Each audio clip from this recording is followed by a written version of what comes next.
Now we're going to start getting into some fairly tricky mistakes. I want to talk about a problem that is very easy to solve in pandas, but turns out to be quite difficult to solve in SQL without a lot of extra steps, but one that'll make good use of everything that we understand about how SQL really works. Let's take a look. Here is our premise. We have some randomly generated data. And I'll show you first what the data looks like, and then I'll show you a couple of quick queries on the data. Because there's a couple of steps to this. Here, this data are just measurements that we've taken. And the measurements have their time series measurements. They have a date and a value. And you can see as a consequence of how we generated this data, the measurements are not uniformly captured. I have one at midnight and 50 minutes, one at 1 o'clock and 8 minutes, one at 1 o'clock and 18 minutes. And I might want to do some kind of smoothing on this data. Maybe it's very noisy, and I want to just do a very simple rolling mean. If I want to express that rolling mean in SQL, I have a couple of approaches that I might take. One approach that I might take, if I wanted to do a rolling mean over every 15 minutes, is I could first write an SQL function to make the rounding to the nearest 15 minute a little bit easier.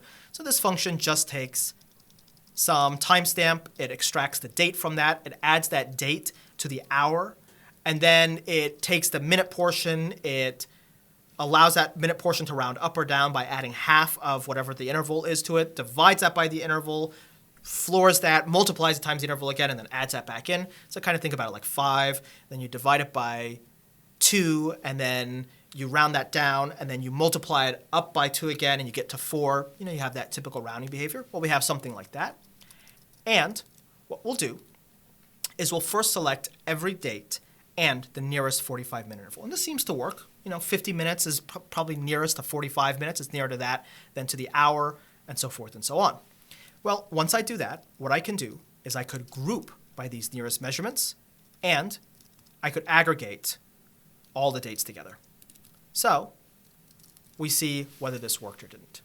Well, you can see, okay, all the dates for 10 o'clock got grouped together. All the dates for 5:30, those seem to be dates for 5:30. Note that these seem to be out of order. Well, of course. The ordering is not an implicit thing in SQL, unlike in pandas where you do a group by or a rolling, and the order that gets spat out at you is exactly the order of the data as it appears in that data frame, because that's a fundamental characteristic of the data. Here, SQL says, I'm going to do this in whatever way I want, unless you specifically tell me how you want me to order this. So we'll order this by the nearest date. Seems like a reasonable thing to do. And we get something that looks like this. Now, we might be somewhat dissatisfied by this, because I don't think this is what we actually wanted. Here, in this grouping, we're finding a non-overlapping partitioning of the data, but that's not how we do smoothing. When we do smoothing, we have 5 values, and we take the first 3, then the next 3, then the next 3. These are overlapping groups, not exclusive groups. And that's what a group by does for us. So the group by approach is a non-starter. Well, I said the word partitioning. Maybe that harkens to the idea of things like window functions. So what I'll do is I'll get each date. I'll maybe even very explicitly order by date. Here you can see it's not necessary, at least for how it looks right now, but probably necessary in order to make this a query that I can actually rely on giving me reasonable, reliable, similar outputs every time. Well, I'll do the same query and I'll do a window function. I'll aggregate the dates over a partition by which window this fit into. But this is not exactly correct, because I actually probably want everything that's within a 15-minute window of this thing. So maybe that kind of works, but what if I try this approach here? What I'll do is I'll select the date, I'll aggregate all the dates in my bucket, and I'll do an inner join.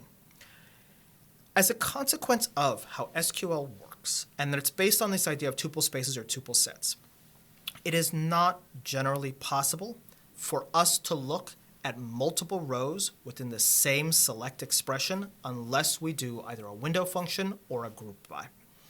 This is distinct from pandas where it's very easy to look at multiple rows. You can easily say, take every row in your pandas data frame and subtract from it what row 1 is. Or you can say, group these and subtract the last row in the group from the first row in the group. And it all works very nicely. What's hard to do with group bys and pandas is looking at 2 columns at the same time. But that's very easy to do in SQL. Weighted average and weighted summary statistics, easy to do in SQL, hard to do in pandas. Well, one of the tricks that we have when we want to look at 2 rows at the same time in SQL is the trick of creating a Cartesian product, or what you might call a self-join. We take the table and we join it with itself, so we get the Cartesian product of every row with every other row.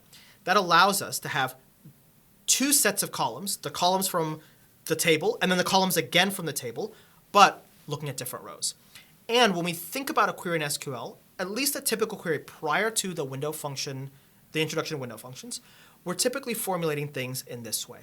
We're looking at how do we build up a tuple, which then allows us to look at the multiple columns. So this may be the approach that we want to take if we don't have window function support, which is going to be the case in a lot of SQL tools we have, or if we need something that's not directly available via window functions. We might need to do a self-join, like we need to do some kind of stepping through some fixed hierarchy.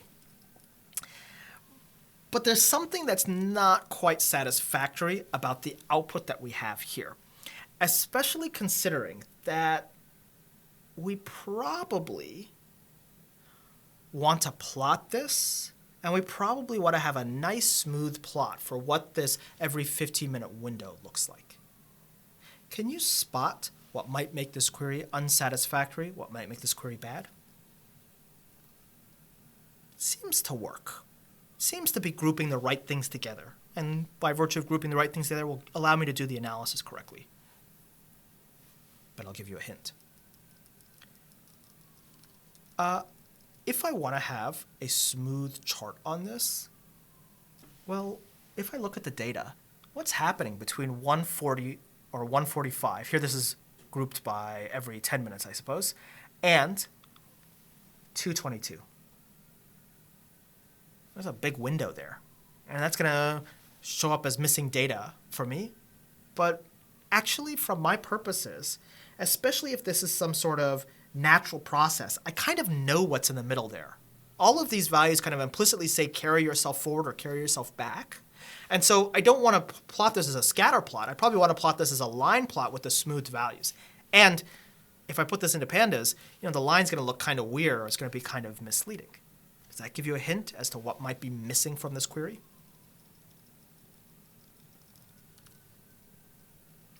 If you said that it's probably the case that if I want to do some sort of rolling window on this with windows of unknown size, that is to say not fixed window sizes, because that's very easy to do with window functions, but windows where the size of those windows might be 2 entries or 3 entries, might be based on some subordinate criteria, something that tends to be very easy to do in pandas.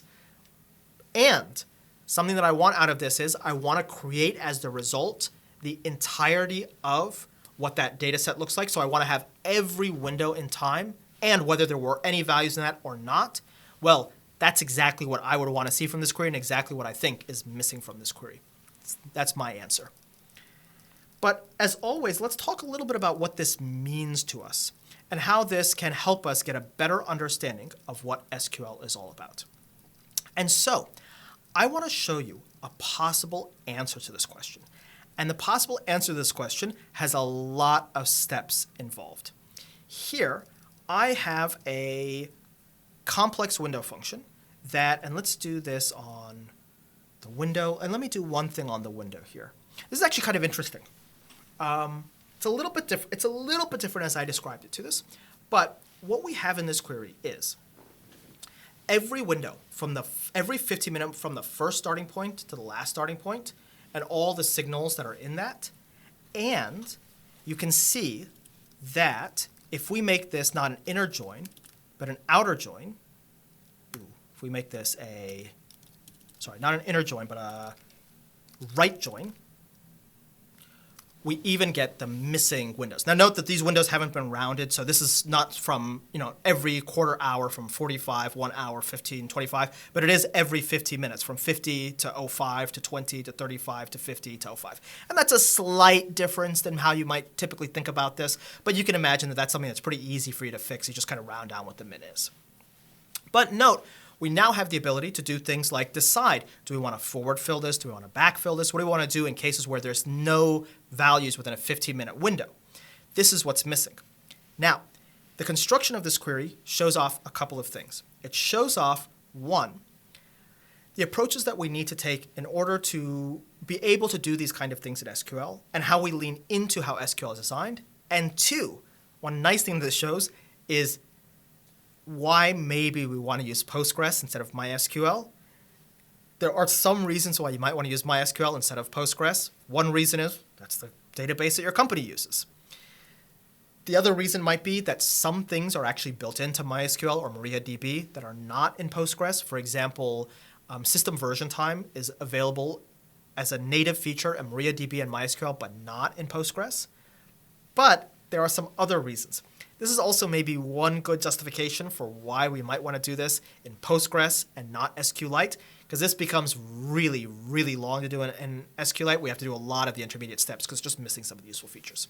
But let me break down this query piece by piece to show you how you might think through it and how you might construct it.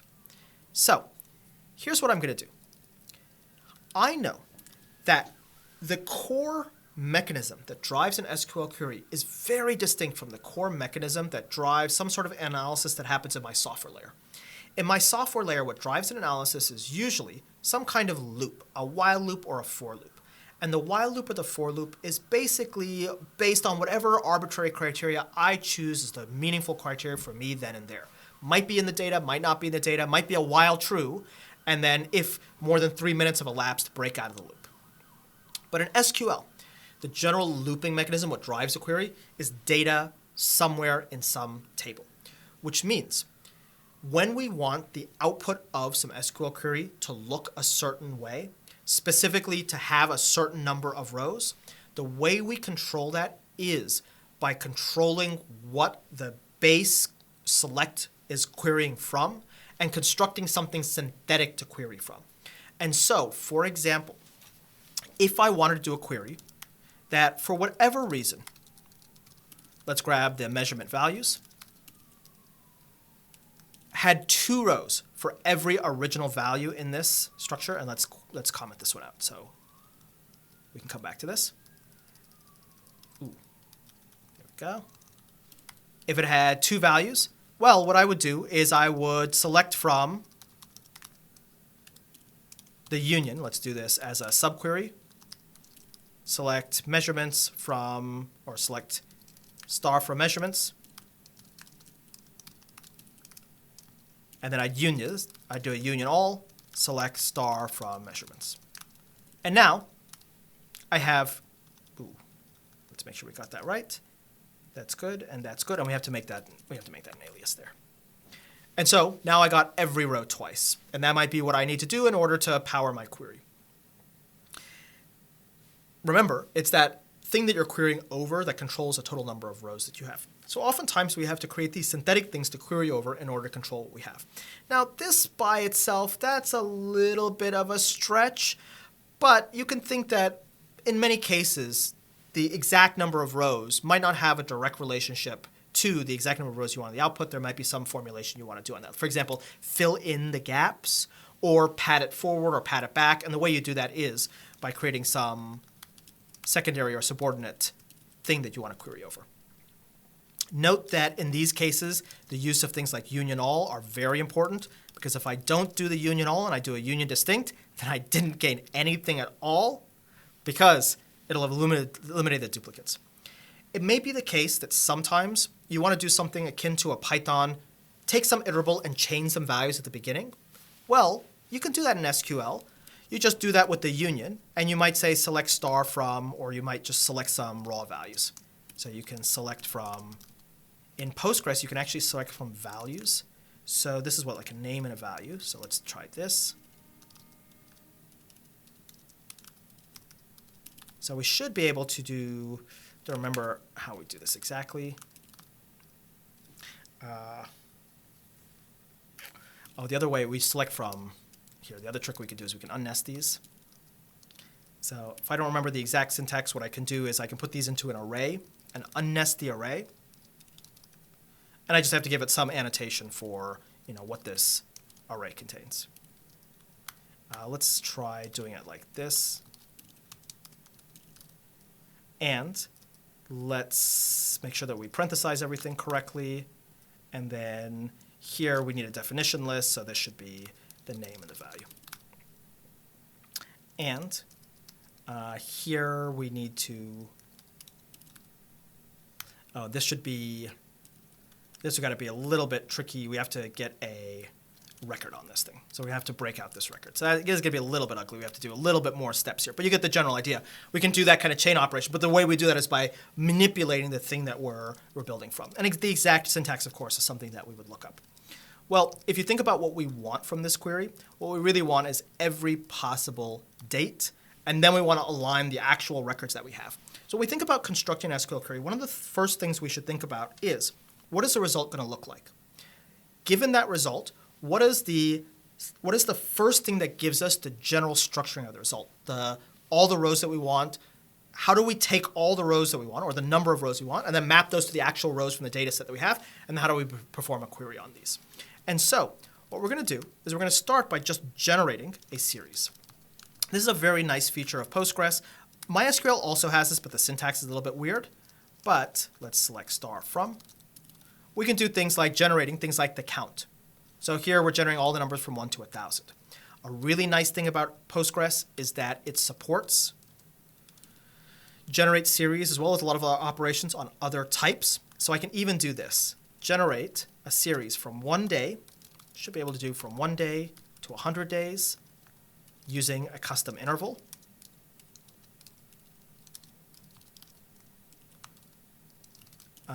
And actually, no, I'll do it from a date. That'll be a little bit easier. So we'll do it from 2020-0101 to the end of the year. Or here, we'll do it to the end of the year, as I said. And let's make sure these are both dates. And we'll do it by 1 day. Let's fix our typo here. The one thing it doesn't allow us to do, no trailing commas. Ugh, so irritating. And let's fix the mistake that we made there. You can see here's all the days from the first of the year to the end of the year by 1 day. So we might want to do something like that. Now, depending on what our data set looks like, we might want to limit that to just where the data set starts or stops. And so here, we could do this with a subquery. We could say select the minimum date from our measurements. And implicitly, this gives us only one row. So we could put a limit 1, but I don't see why that's necessary. And we could select the maximum date. So, and let's parenthesize these. And just for good measure, let's use the quoting syntax just to make sure that's a column name and that doesn't get confused by anything else. So there you can see the minimum and the maximum that we have. We could do something like round this down. So we could do something like our nearest 15 function that we had from before. Let's make sure that we have that available. It is round min.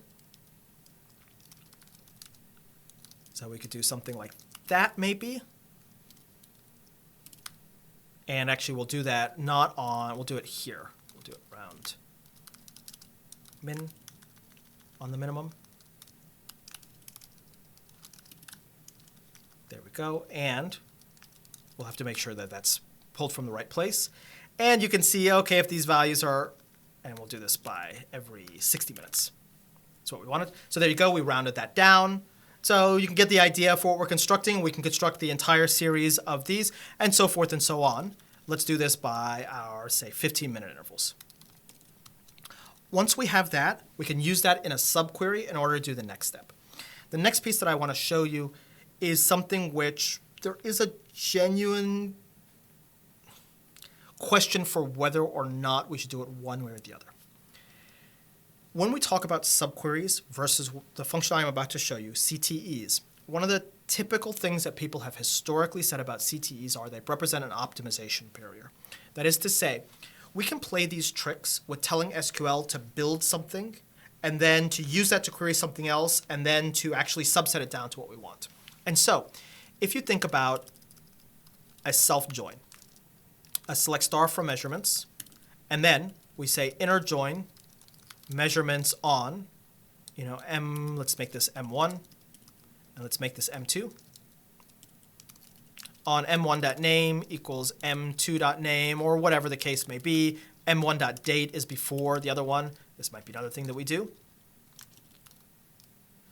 This is going to generate the Cartesian product of all of these rows. So if there's 1,000,000 rows, it'll generate 1,000,000 squared rows and then filter it down. Or at least that's what it's going to do from the perspective of how we'll look at this conceptually.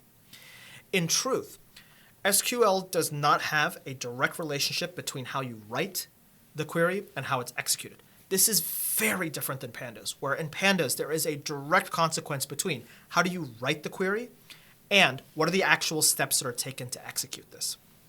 Here, there isn't a strict relationship, and so the engine behind the scenes can find optimizations where you write the query in one way, but it's actually executed in a much more efficient way. And so even though we conceptualize this in terms of the Cartesian product, it's very likely there may not be some Cartesian product done, because you can think that in practice that would end up using enormous amounts of memory, even if the result structure is very small. So this is why the CTEs matter. Because if a CTE is an optimization barrier, if doing this like this with Windows as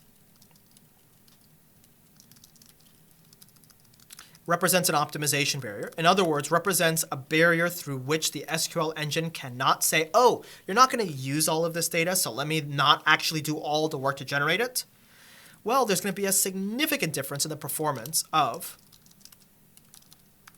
writing it this way or writing this with a subquery.